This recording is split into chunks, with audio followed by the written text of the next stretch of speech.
I promise to try to be a bit upbeat. Some of the talks, I don't know if I'm here, and it's my first time at the conference, but I've been close friends with Dr. Robert Chihak, for over 20 years, actually. And so it's a pleasure to be with you. And Bob had said often in previous years that the Saturday talks were mostly downer talks, and the Sunday talks are supposed to be sort of upper talks. And so I don't know if that is quite held, actually, at this conference. But in my talk, if you sort of lose your place when I'm talking about technology, forget, I hope to be mainly an optimistic talk. And what I want to talk about is really my contrarian take on the future of high technology. Let me summarize for you the entire literature over the last 10 or 15 years about the future of automation and artificial intelligence and robotics. So there's a sort of a dystopian take on this phenomenon and a utopian take. So the dystopian take is this: sometime in the next 5 to 20 years, about half of all jobs in the United States are going to be replaced either by smart machines or by advanced robotics or something of the sort. That's going to leave about half of the population, mostly kind of lower income part of the population, with nothing to do. We're going to have millions of, quote, surplus people with nothing to do. And so we're going to need a universal basic income to pay all those people because they're not going to have jobs and they're going to need money to be able to get by. So that's the dystopian take, all right? Now, the utopian take is this. Sometime in the next 5 to 20 years, about half of all jobs in the United States are going to be replaced by artificial intelligence and robotics, leaving at least half and maybe more of the population than that with nothing to do. And it's going to be awesome because we're not going to have to work. We're not going to have to toil. We're going to be able to party all night and sleep all day. The robots are going to do all the drudgery. We can hang out on sort of floating chase lounges and have the robots massage us and feed us and all those sorts of things. And it's going to be great. Now, we are going to need a universal basic income, but that's okay. There's going to be a few trillionaires that can pay for it, who are going to have all the money, and that's going to be fine. So that's basically the entire literature summarized for you in maybe 120 seconds on this debate. Now, I think they're both wrong, actually. I think both of these are wrong, and so that means there must be some third logical possibility. But what I want you to notice about the kind of general consensus of the utopians and the dystopians is a shared premise. And here's the shared premise. By the way, I write on economics and ethics, but I'm actually a philosopher, and so philosophers, the only experiments that were licensed to perform are thought experiments, all right? So, and so I want you to just sort of think about what is the shared premise of both of these apparently competing arguments. The shared premise is that human beings can be fully replaced by machines.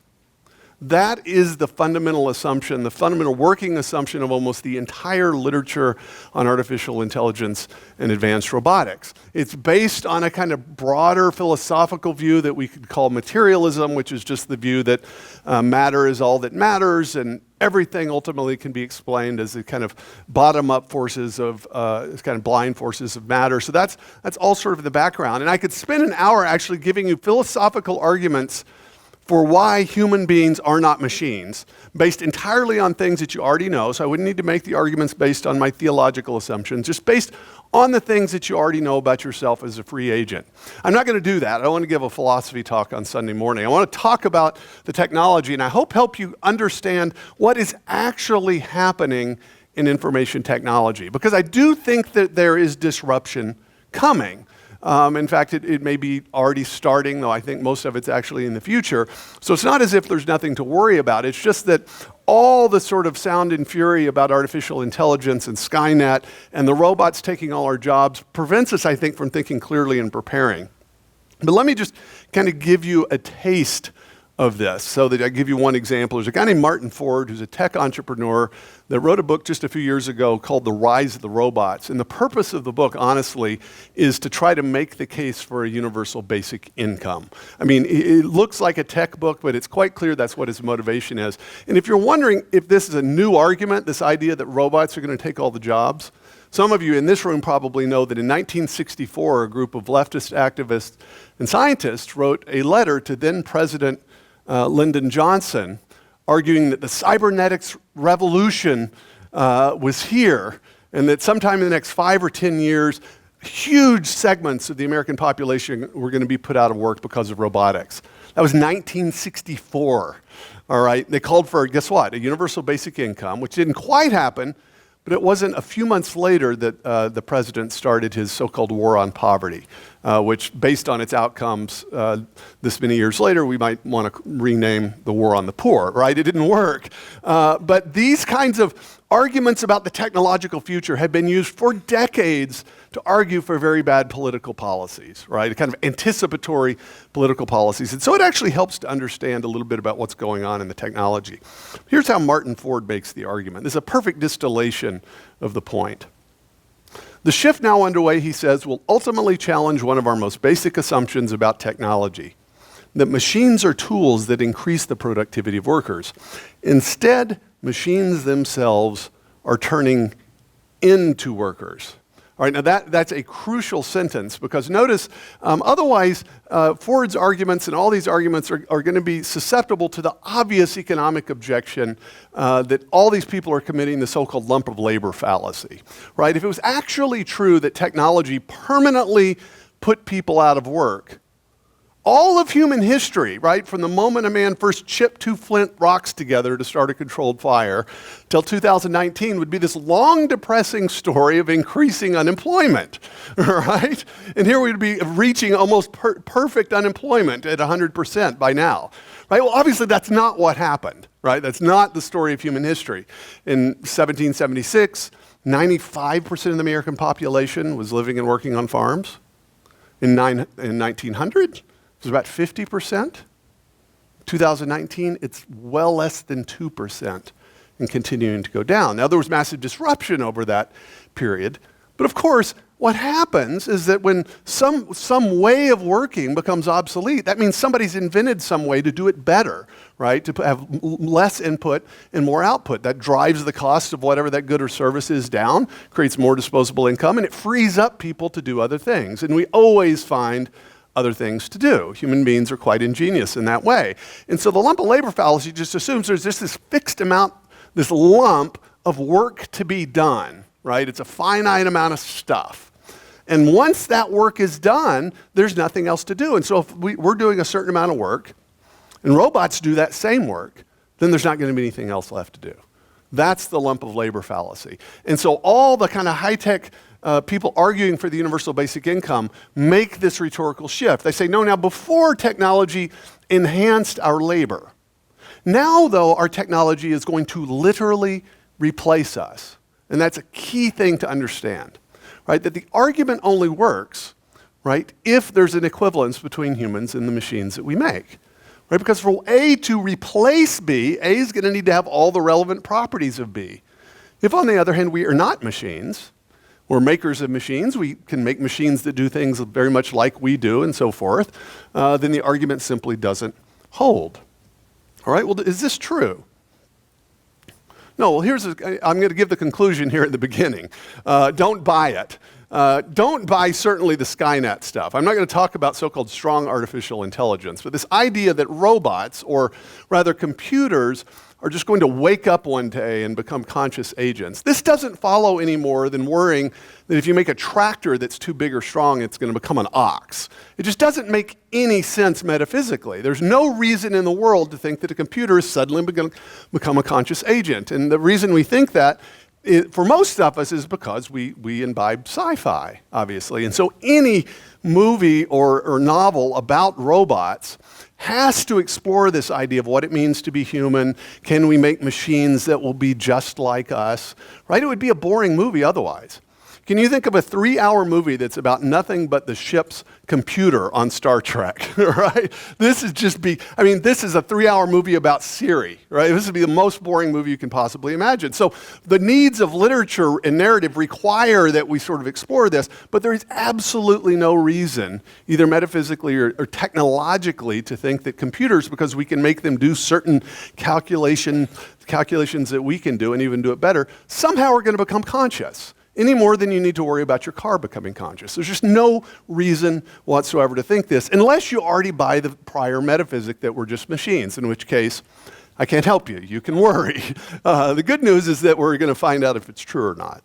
So if that's not the thing to worry about, that we're literally going to be replaced, what is the thing to worry about? Well, there is a challenge of what we can call the information economy. And it's not, though, the end of work. So what we think of as the accelerating pace of change and disruption. All of us have this sense that things change more quickly, both culturally and technologically, than they did at previous times. Just in my lifetime, I grew up as a small child playing music from my mom's LPs. In fact, I listened to the Sound of Music soundtrack on a vinyl record as a little kid. That's actually kind of sounds embarrassing now that I state it openly, but that's what I actually did for about 3 years, listen to the Sound of Music. That was quickly replaced, some of you may remember, by 8-track tape technology, which was very much a transition technology. It was terrible. My dad, unfortunately, invested heavily in this technology. Those were quickly replaced, of course, by cassette tapes, which were replaced by CDs. This is when I actually started kind of buying this stuff, right?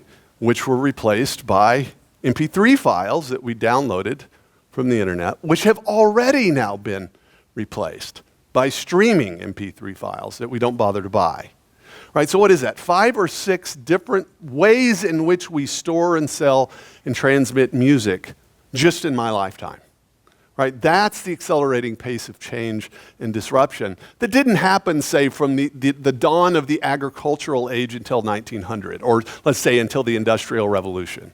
Right, we've got hugely rapid change and disruption, but nevertheless, cultural institutions and the human life is more or less the same length, right? It still takes, 18 to 40 years to raise a kid. That seems actually to be getting longer, right? But it takes at least 18 years, right, to kind of enculturate children so that they're virtuous and can live on their own. That's just going to take as long as it takes.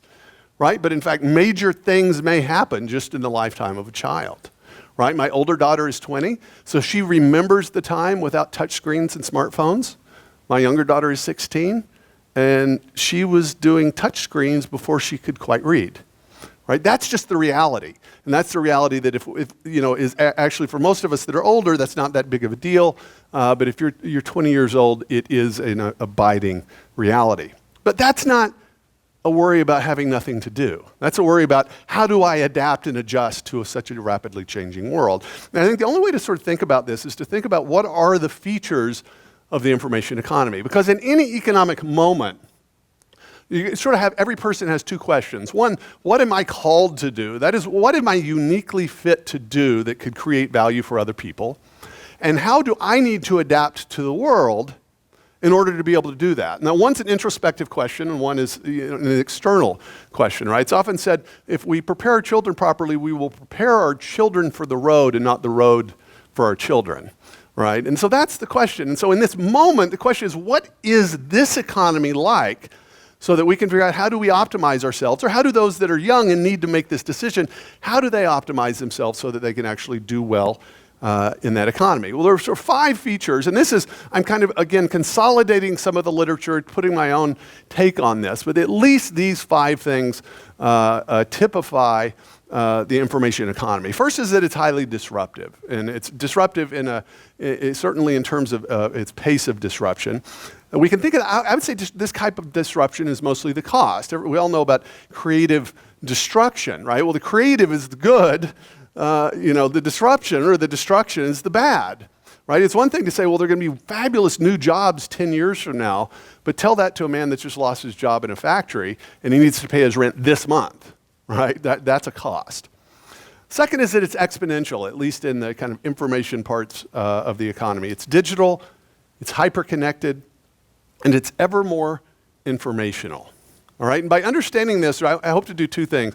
One, to kind of create a roadmap so you could see how people ought to adjust themselves to this new economy, but also see that there is an abiding and permanent place for the unique contributions of human beings in this economy.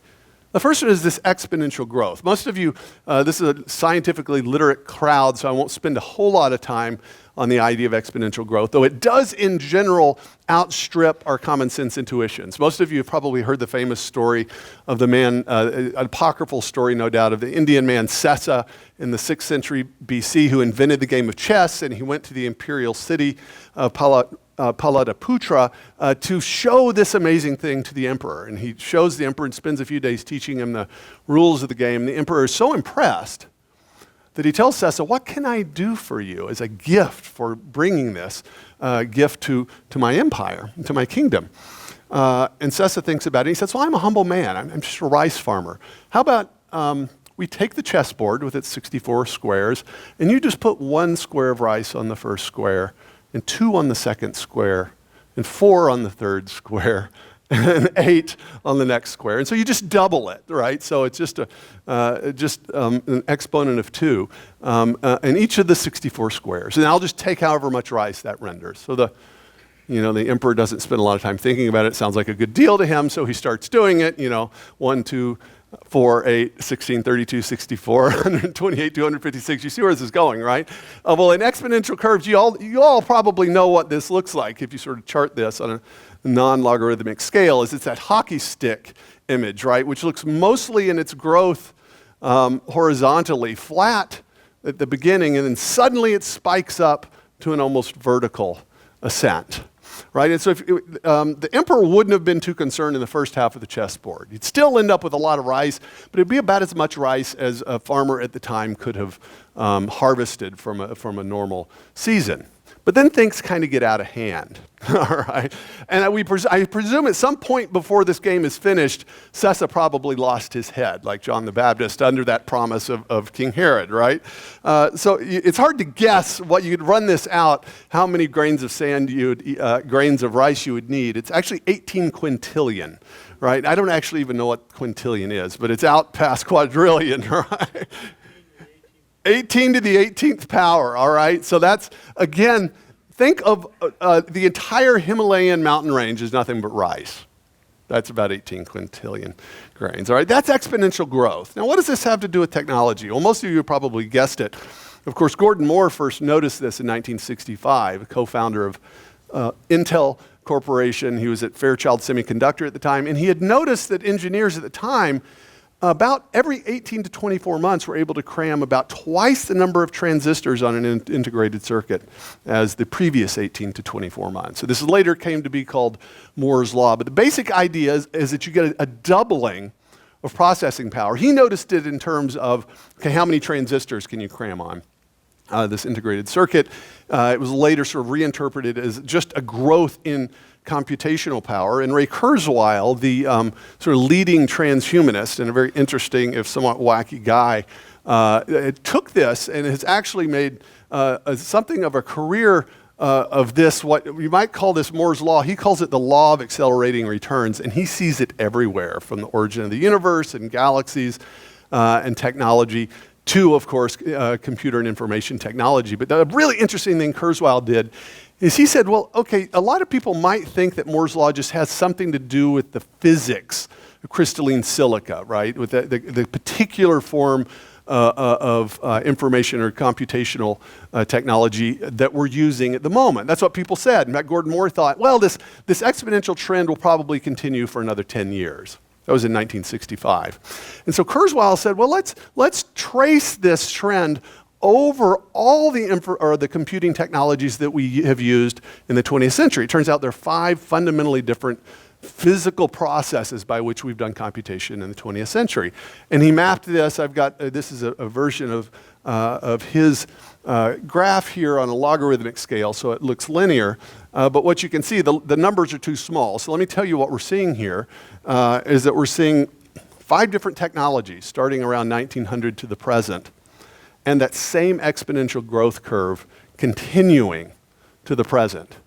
So we have an exponential growth trend across 5 physically different technologies Right? Now, there's something weird going on that doesn't have to do at that point with the underlying physics. And so Kurzweil uses this to extrapolate, I think, sometimes reasonably, sometimes unreasonably. But the point is that there is something about information technology in which you have exponential growth. George Gilder, after lunch, is going to talk about life after Google. In that book, he talks about how Moore's law actually applied to computational power is actually dwindling. It's quite slow compared to some other trends in information technology. But here's how just Kurzweil described just Moore's law in 2013. He said, a kid in Africa with a smartphone is walking around with $1 trillion of computation. $1 trillion of computation circa 1970. So you run that out, in 1961, it would have taken $8.3 trillion to buy the same computing power you can get for 8 cents way back in 2013.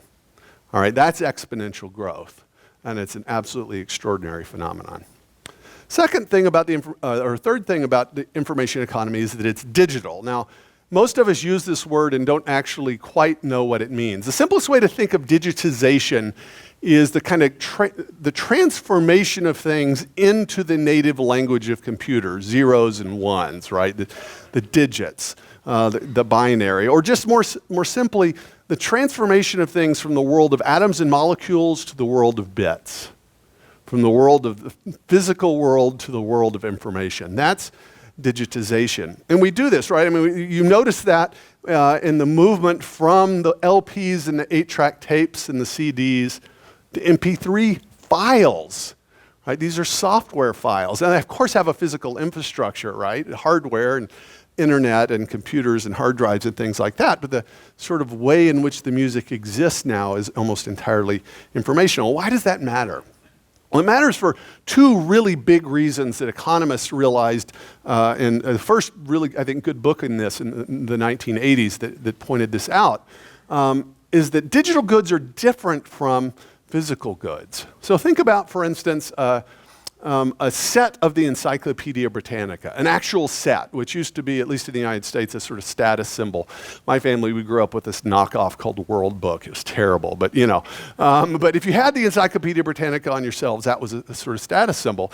You could still buy it. You could still buy a set for several $1,000s, right? Now, economists say that something like this kind of good, is a rival good. Now, that just basically means that if you have it, somebody else can't have it. So if I have it in my library in my house, you can't have that same set in the library in your house, right? It's going to be in one or the other place. The other thing is that it doesn't have anywhere near a zero marginal cost.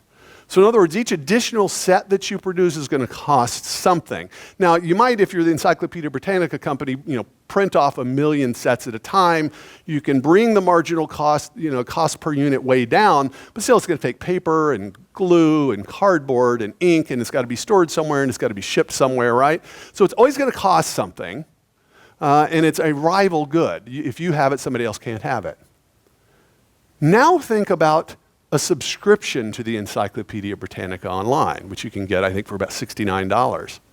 If you get a subscription, have you depleted the store of subscriptions in a warehouse somewhere? No, of course not, all right? In fact, how much do you think it costs Encyclopedia Britannica for you to acquire that? It's getting close to zero, right? Just like it costs Apple almost nothing for you to download a single song for $1.29 or whatever it happens to cost now, right? In other words, digital goods approach zero marginal cost, and they're generally non-rival, right? So you don't deplete the store of them. It's not like physical natural resources or any kind of really, even bananas, right? That makes the information economy very, very strange. If you think of economics as primarily about the study of the exchange and selling of goods and services in the context of scarcity, we now have this weird part of the economy in which there's this strange sort of abundance, a kind of almost sort of potential infinity of goods and services. That's digitization. Fourth, it's hyper-connected. Now, you all know what this is, right? I don't even probably need to spend any time on this. But think just for a minute about how strange the moment is in which we live. 200 years ago, the fastest way human beings could communicate with each other over any sort of significant distance would be essentially as fast as one man could ride a horse, right, from one town to the next. Right? It's not a whole lot of bandwidth there, not all that quick, right? We heard a little bit about 5G yesterday. Most of us, if not all of us in this room, are holding smartphones on our bodies, right? And something like half the human race right now is connected to each other in some way in roughly real time at roughly the speed of light. Some of us in this room will exist at a time, for good or for ill, in which almost all the human race, the entire human race, will be connected to one thing and to each other. That is a very unusual thing. And now there are costs to this and there are benefits to it, but it is a fundamental reality of our economy. There's a thing called Metcalfe's Law, and I think, George, did you coin the term Metcalfe's Law, named after Bob Metcalfe, the inventor of Ethernet? And the basic idea is that the value of a network goes up at the rate of the square of the number of users to the network. And so in other words, it goes up really fast as you add more users, right? The value of it. It's often said that the best salesman in the world was the man who sold the first telephone. All right, think about this for a minute, right? Okay, let's say there's just one telephone in the universe, right? Who's going to buy this? It's completely useless. But if there's another person with a telephone and you're connected over a network and you want to talk to them, right, then it has some value, but not a lot. Now add a few more users to that network, and all of a sudden you have all these interconnections and interactions that were not possible before. That's hyperconnectivity, and it makes possible various crowdsourcing platforms, certain kinds of phenomena, two-sided networks like Uber and Lyft, and almost everything that we daily experience, right? That's a fundamental feature of our economy, and it's only going to get more profound and deep. And then finally, the information economy is becoming ever more informational.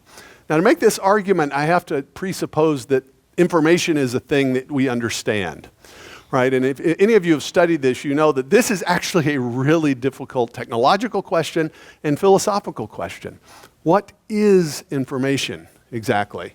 One of the founders of information technology, Claude Shannon, said information is fundamentally about surprise. Right? And so if I have a quarter and I say, okay, I'm going to flip it and let's see if it's heads or tails. Beforehand, it could be heads or it could be tails, right? So it's in this sort of state of potentiality. I flip it, it's tails. That's resolved some of the surprise in terms of a precise answer, right? You now have one bit of information in Shannon's terms. But what he's describing is what I would say is a kind of subset of information writ large, which we can call Shannon information. All right? But the great insight of Shannon is that he allowed us a way to measure mathematically a thing that has no weight or volume or smell or taste. Right? Information doesn't, right? The information that's in a text on your page, it's not the ink, it's not the paper, right? It's the sequence, right? And yet we can measure information. And this set on fire the computer and information revolution. But I don't think Shannon quite fully captures what we mean when we're talking about information in the broadest sense. Let me give you I'm going to go entirely intuitive on you now. This is a picture, I see Patrick Moore back here, and so this is the south side of the island where he grew up, in Vancouver Island, one of those beautiful places in the world. This is the inner harbor of Victoria in British Columbia. There's a local government building here nearby. It's beautiful, it's peaceful, it's an inner harbor, so it's hard to believe that you're actually in the ocean. And if you go there in the summer, you'll notice on the side of the grass, right near the edge of the water, this red and yellow pattern that you suspect are flowers. And I've experienced this myself. You take a ferry from Port Townsend or something, you'll see this. And you quickly notice, okay, this isn't just a random arrangement of flowers. Now, I don't know if you can see what it says, so can you read that? Welcome to Victoria, right? Now, when you saw that, you saw it. Now, did you say, okay, I need to calculate the probability of Canada geese flying south and dropping begonia seeds on their way south, and it just sort of laying out this way? Is that logically possible? I mean, I suppose, right? But you don't spend any time on that because there's a much better explanation, right? If you have comparing hypotheses, the immediate hypothesis that you accept is that this is the result of an intelligent agent, right? That someone's arranged these seeds in this way to spell out words. Now, what are you detecting here? In Shannon's terms, right, just in terms of mere bits, you can take the same letters and you could randomly arrange them and it will have the same number of bits. So it would have the same amount of information in Shannon's terms. But would it be informational in the same way? Of course not. Right? It's a message because of the particular configuration. Now what's happening here? What's happening is that you are recognizing meaning. You're recognizing as an intelligent agent who is him or herself capable of creating meaning and purpose, the activities of other intelligent agents. Right? The information in the information economy is not information of a bunch of chimps, right, typing out random gibberish, right? We pay software engineers and designers to create meaningful information. Now, why does that matter? Why have I paused here? Because what I want you to see is that the information economy is about that thing that is the unique jurisdiction of intelligent agents.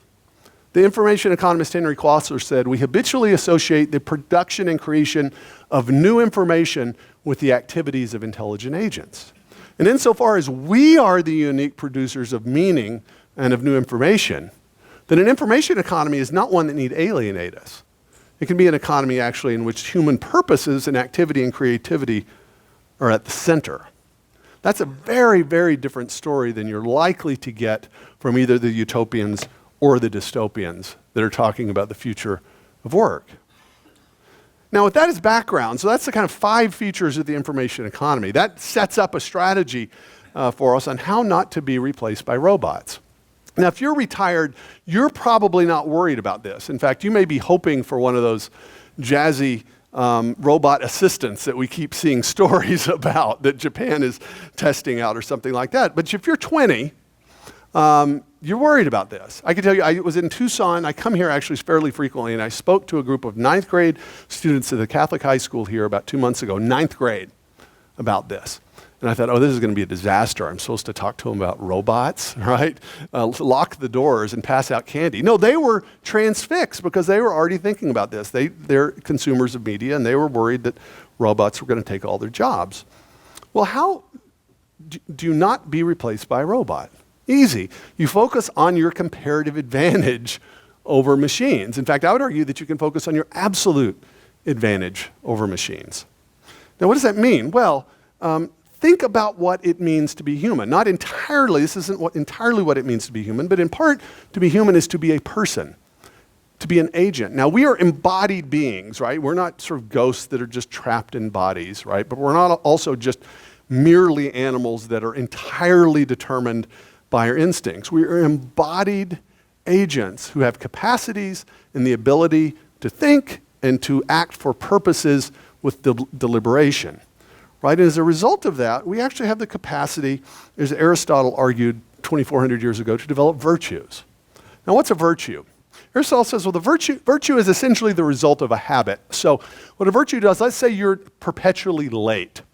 I have a child that, is this being recorded? Okay, she won't watch this anyway. This is perpetually late, right? Now, it's not in her genes, right, or in the stars. I mean, maybe she has a genetic propensity toward being late, but she's perfectly capable of doing it because there's a professor that terrifies her that she shows up on time for. All right, so let's say my daughter decided she wanted to be punctual, then what she would do is she would set her alarm well ahead of time every day. She'd get up even though she didn't want to. She would get ready ahead of time, and she would do this over and over even though she didn't want to. Right? And so this is part of what it means to be free, is that you can have an inclination to do one thing, but you can choose to do the other. Don't want to be punctual, I want to stay in bed, but I'm going to do it anyway. And so it starts with an act of the will that involves a bodily movement in which you do things with your body, and you do that long enough, it becomes a habit that you start to do automatically, and you keep at it deliberately, and that habit works its way back into you so that you become more than you were at the beginning. Right? In a sense, we are able to program ourselves, to use a kind of computer metaphor, to become more than we were at the beginning. That's only possible because, first of all, we're both embodied, but we're also free. We have this capacity. And so then the question is, because we have that capacity, that's something that's unique to us as agents. And so that means there are probably things, and especially virtues, that we ought to focus on and that we ought to cultivate if we want to focus on our comparative advantage over machines. These are things that machines cannot do. And so when I first started talking and writing about this subject, people thought the lesson was going to be everybody needed to be a computer engineer, and that all blue-collar work was going to go away, and we're all going to have masters in computer engineering and study code. That's actually not the lesson. Now, I'm not saying that's a bad thing to do, right? You're not going to have a hard time finding a job if you do that. That's actually not the lesson. The lesson is that we should focus on those things that are uniquely human, and especially the virtues that optimize us for those 5 features of the information economy. And let me just gloss over these very briefly. If you're interested in it and want to tell your children or your grandchildren what I think they ought to do, this is all in the book, The Human Advantage. The first virtue is courage. Courage is especially important in a time of great disruption. Courage is the virtue of being willing to act with the likelihood of failure. So if you don't actually know what's going to happen in 5 or 10 years, you don't have the comfort of saying, okay, I'm going to get this particular degree, I'll get a job with this firm, and I'll work there for 40 years and I'll retire with a pension. Very few 20-year-olds think that. They just don't think that's likely. But what that means, you're going to have to do something, though. You can't just sit on your butt. You can't just live in your mom's basement forever. Courage is the virtue of being willing to act even though you might fail. It's a very simple thing, but it's especially important in a disruptive age in which fathers and sons and grandsons and great-grandsons don't all necessarily do the same thing, or do the same thing for so long that they end up with surnames that describe the trade, right? Miller and Smith are surnames. Website manager or social media manager are never going to be surnames, right? So you need courage. At the same time, courage by itself is not a path to success. You know, it's actually possible to just fail over and over and over again, right? So a lot of business books talk about failure. I mean, obviously, ideally, you'd prefer not to fail and you'd prefer to just act and succeed. But since you don't know the future, you have to be willing to act even with the possibility of failure. But then you need actually a second virtue. And this is a virtue that is especially useful in a time of exponential change and growth. And it's anti-fragility. This is the virtue that I got the term, of course, from Nassim Nicholas Taleb, his terrific book, Anti-Fragility, in which he's talking about systems in general. I want you to think of anti-fragility as a personal virtue, though. Now, what is anti-fragility? Well, whenever we think about fragility, something that's fragile, like a crystal glass, you know, that my mom would often buy us these really fine crystal glasses that were great the first time, and then, of course, they were destroyed the second you tried to clean them or put them in the dishwasher, right? They were very fragile. Well, what's the opposite of fragile? Well, it'd be something like strong or rigid, like rebar or titanium, right? So you might think that sort of exhausts the possibilities. But remember, titanium is quite rigid. It's strong, but it can break. Taleb says, actually, there are 3 possibilities here. There's fragile, there's rigid or robust, and there's anti-fragile. And what anti-fragile is it's the property of a system to improve with perturbation. In fact, hormesis, that I know is talked about at this meeting sometimes, these low levels of radiation possibly actually improving us, right? So a certain dose of radiation that we can be exposed to under certain contexts can actually make us better off. That's an aspect of anti-fragility, and it is actually one of the key features of biological systems. Right, is that this man here, now we all have a kind of variation in our genetic capacity, I must say, and so this guy has a much more capacity for putting muscle on than I do, unfortunately. But what is he doing here? When he's lifting weights, right, if you do this properly in resistance training, you're actually tearing muscle fibers. You could create an inflammatory response. In a sense, you're slightly injuring your joints and your tendons and your muscles. And then you do that, but then if you rest and you eat, and you take time to recover, your body will replace it, not just as it was before. It's not just resilient or adaptable, it's anti-fragile. You become stronger than you were before. Anti-fragility is the capacity of both being willing to act courageously in the context of failure, and then when you inevitably experience failure, to be able to bring that on board so that you've learned something from it and you're now more than you were to begin with. Scott Adams, who's the comic strip guy behind Dilbert. He's now become the sort of world's greatest Trump whisperer in the last couple of years. And so I follow him on that stuff. But he has a terrific book. It's something like How to Fail at Almost Everything and Still Win Big. And it's really the story of his life and all the crazy cockamamie schemes he's come up with over the years, the different jobs that he's done. He worked at 2 different bank jobs and then hit the glass ceiling, or what he called the diversity ceiling, and tried all these different things. He's not even that great of an artist. He's really not very good at drawing. But what he realized is that at some point he had developed about 11 skills on which he was middling. He was not the greatest at any of these things, but he had all these skills, and if you put them together in what he called the talent stack, he had a unique skill set in the universe that no one else had, right? That's the idea of anti-fragility, is that everything that he's done has made him what he is, and it's not simply, well, that was a disaster. Now notice that whether you're anti-fragile or fragile is based almost entirely on your response to it. The exact same experience with one person who's highly fragile, a little snowflake, right, that went to Evergreen State College, right, and didn't graduate, responds to perturbation or disturbance, different from someone who, say, is, got through the Marines with an honorable discharge, right, and learns a completely different lesson. That's anti-fragility. And in an age of exponential change, you want to be anti-fragile. Third, you want to be altruistic. Now, when people are thinking about economics and enterprise and entrepreneurship, they're very often, because of this, what I've often called the greed myth. We imagine that business is about greed and selfishness and just sort of looking out for number one. And of course, it involves self-interest. But if you think about any actual successful entrepreneur, right, in a market economy, great entrepreneurs are those people, as George Gilder has argued classically in his book, Wealth and Poverty. They're those people that can anticipate the needs and the wants of others ahead of time. In fact, Steve Jobs had the preternatural ability to anticipate the things that we wanted that we didn't even know we wanted. It's not like we were sitting around in 1990 saying, I really wish I had a smartphone, right? The ability of entrepreneurs to anticipate the needs of others and then to bring those about, that's a form of altruism. Altruism is from the Latin word alter, meaning other. So there's several kinds of altruism. There's a self-sacrificial type of altruism. That would be the altruism of Mother Teresa, right, in which she was willing to act on behalf of others even at her own expense. And that's a great virtue. But there's also what we might call commercial altruism, and that's just the type of altruism in which you get really good at anticipating what others want in an arrangement which, if it works out, is also beneficial to you. It's mutually beneficial. That's not greed. That's a type of altruism, right? So the barista at Starbucks, right, it may just be worried mainly about paying the rent or paying for his daughter's braces. But he has to think about, okay, well, how do people want me to act? How would they like to be treated? What kind of latte do they want? Right? That's other directed activity.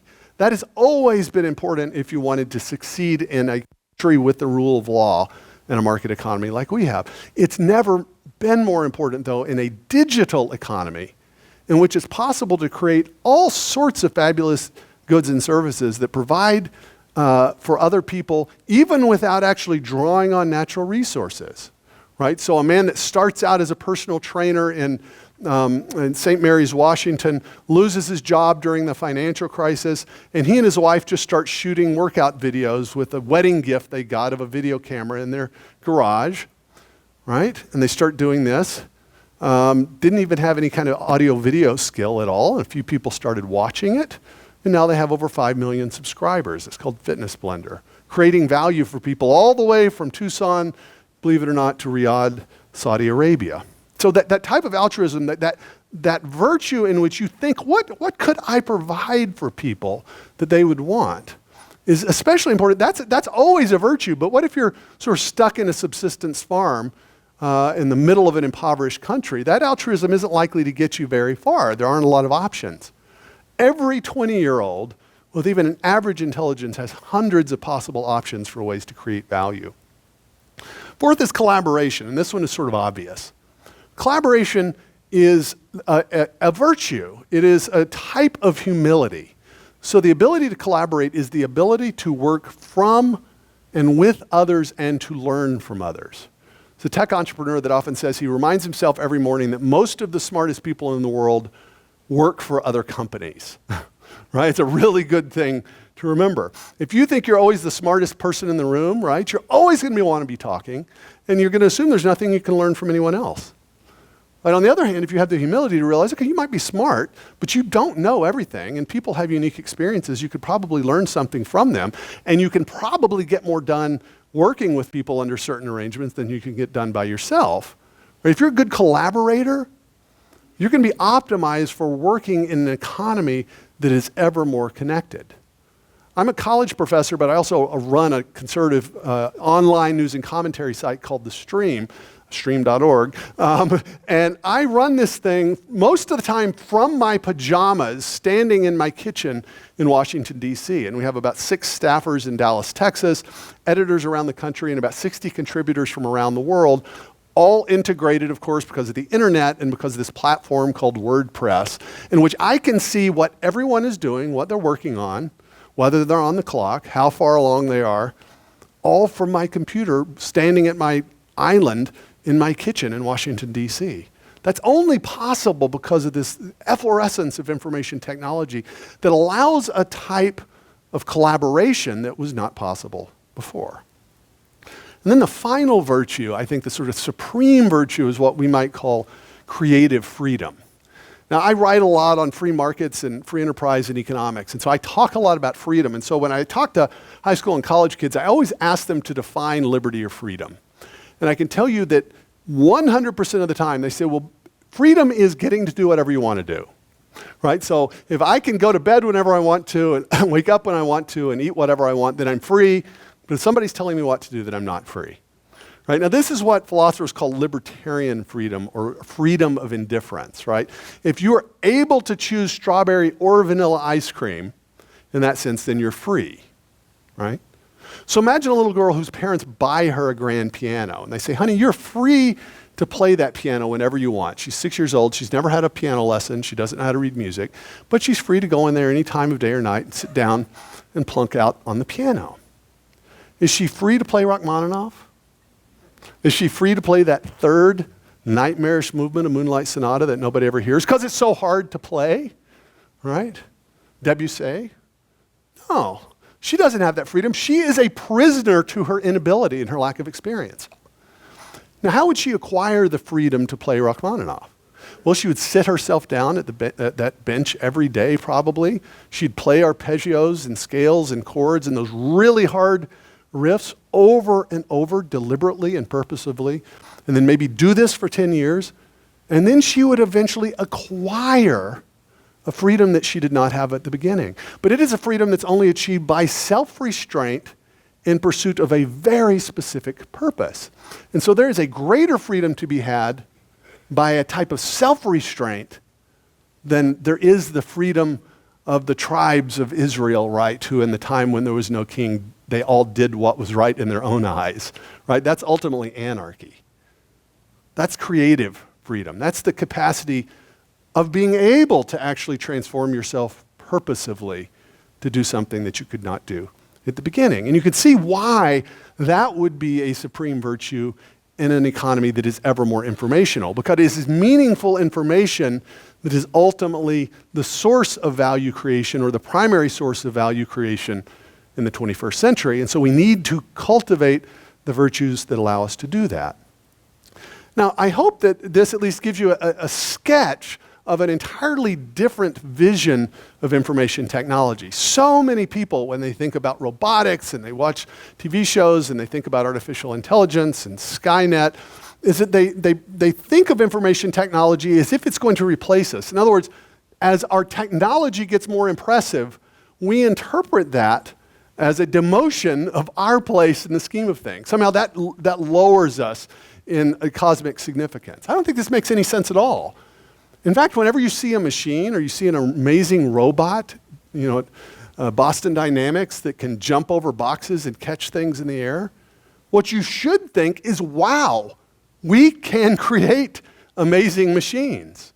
What we should think is not just that we're Homo sapiens, not just that we're wise men, but we're Homo faber.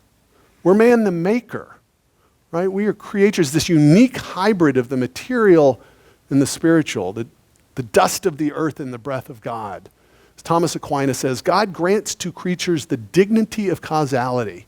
That is, he gives to us the ability to create things on our own. God doesn't just create everything on his own. He creates the world, he creates the sand, and then he leaves it to us to create fiber optic cables and computer chips made of sand. That's the vision we ought to have. So when you think about the future of work and the future of information technology, think about, yes, the need to be prepared, but think also about the opportunities to create value that's never been created before. Thank you very much.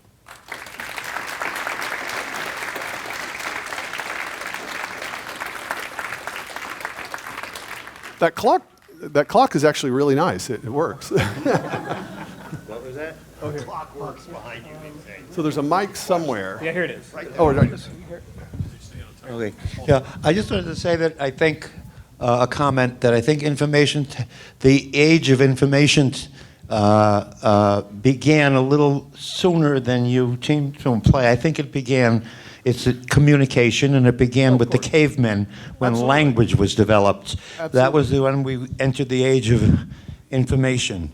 And then came the smoke signals, and then Right. came the printing press, which was in principle exactly the same as our current situation with it's dots. No, it's not. It's not the ink and the paper, and neither is it in the information technology the electronic bytes either. It's what's up here. It's what it means. It's what the information in it is, and the fact that it's a human thing is because we have lives. The issue of life and death. We have values, and we have. And all the human virtues have been the same throughout. You just use certain ones become more useful at certain more times and in different situations. That's right. And that's actually my argument, is that humans create information. So when the caveman, right, takes the two flint rocks together, right, he's doing something now. Lightning can start fire. Yeah. But he's actually doing something purposeful, right? He's sort of doing something beyond what nature would do on its own by purposefully starting a controlled fire. That's an informational act. Yes. So when I'm talking about information economy, what I'm talking about is just an economy in which that capacity starts to predominate.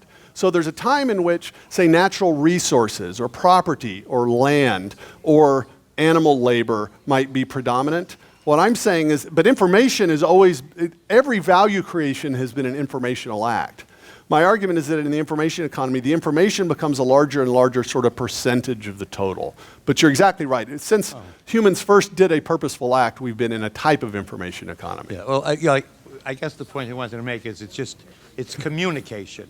And the communication has become more rapidly possible. Newspapers, right. You could wake up in the morning, wow, it changed the world. You wake up in the morning, you know what's going on all over the place. That's right. So, I mean, you can make the same general principles, statements in principle about that as you can about our immediate future. The difference is that it keeps getting more complicated and bigger and wider, and that's progress. That's human progress. Yeah, that's right. And when I'm talking about information, though, by the way, I don't just mean communication. Communication is a form in which we transfer information from one person to the other. But I think, a three-dimensional sculpture is also informational in a sense. I mean, communication and and information and communication are like that. Neither one is any good without the other. Yeah. It's worthless to communicate something that doesn't have any information. That's right. And it's well, you get it. Yeah, exactly. Thanks. Okay. I'll try to keep this short. Moore's Law that we saw, that you presented earlier, was great for computers, but I think of Moore's Law applied to human beings. Mm-hmm. And the issue that we have been dealing with at present is we're getting more and more technology presented to us, and we have to be constantly changing in our lifestyles, but what we have not anticipated is our rate of change that we have to be changing. Yes. And I think that's going to be a serious challenge down the road. History and historically, we're facing with, I think, a new problem. If you go back and we looked at all of the Egyptian hieroglyphics, and we've finally deciphered what they are, but it's taken a huge amount of time. Well, since Microsoft has sent out their software, and we've done our backups of our systems, and we've made all these files that we put together 10, 15 years ago. Well, what we've come to find out is that about every 5 years, Microsoft or other companies change all these formats on us.